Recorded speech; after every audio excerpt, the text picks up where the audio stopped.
រទេសរួមសប្បាយអបអរឆ្នាំថ្មីប្រពៃណីជាតិខ្មែរ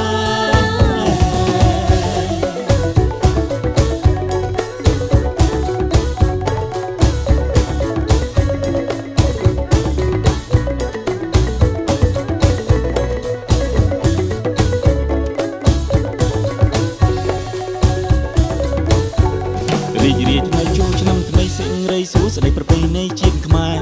ក៏ជាជួបជុំហោហែសំដាញ់ទុំម៉ែផ្ដំលំសន្តិភាពគុំគ្នាជួបជុំគ្រួសារទេវតាបាច់ផ្កាផ្ដល់សិង្ហរីលៀប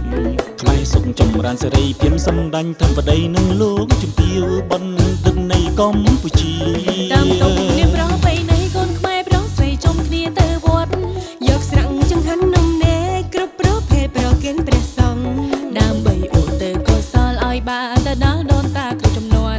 បន់ស្រន់សុំសុខចម្រើនដូនតាប្រព្រំឲ្យពរកូនចៅឲ្យពរកូនចៅ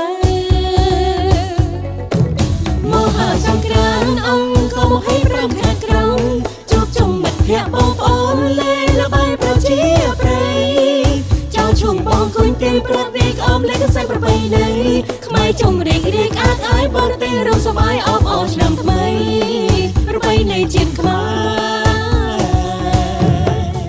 មហាសង្ក្រាន្តអង្គរខ្មែរយើងអបអរ25ខេត្តក្រុងក្រមលុបសន្តិភាពដៃចូលទៅចាស់ទៅចង់ធិបតីភោផង់មហាបវរខ្មែររួមអបអរមហាសង្ក្រាន្តអង្គរបុណ្យប្រពៃណីជាតិមានខេត្តព្រៃវែងតកែវសៀមរាបកណ្ដាលពោធិ៍សាត់បាត់ដំបងបៃលិនស្ទឹងត្រែងស្វាយរៀងឧត្តរមានជ័យព្រះវិហារបន្ទាយមានជ័យកែបត្បូងឃ្មុំរតនគិរីមណ្ឌលគិរីក៏ចេះកោះកុងកំពតកំពង់ធំព្រះសីហនុកំពង់ចាមកំពង់ឆ្នាំងកំពង់ស្ពឺនិងក្រុងភ្នំពេញ25ខេត្តក្រុងសួស្តីឆ្នាំថ្មីមហាសង្ក្រាន្តអង្គរខ្មែរខ្មែរយើងបានសុខសាន្តត្រានខ្មែរយើងធ្វើបានសង្ក្រាន្តជូនជាតិរីករាយក្រុមលោកសន្តិភាពពិភពលោកស្ងប់ស្ងាត់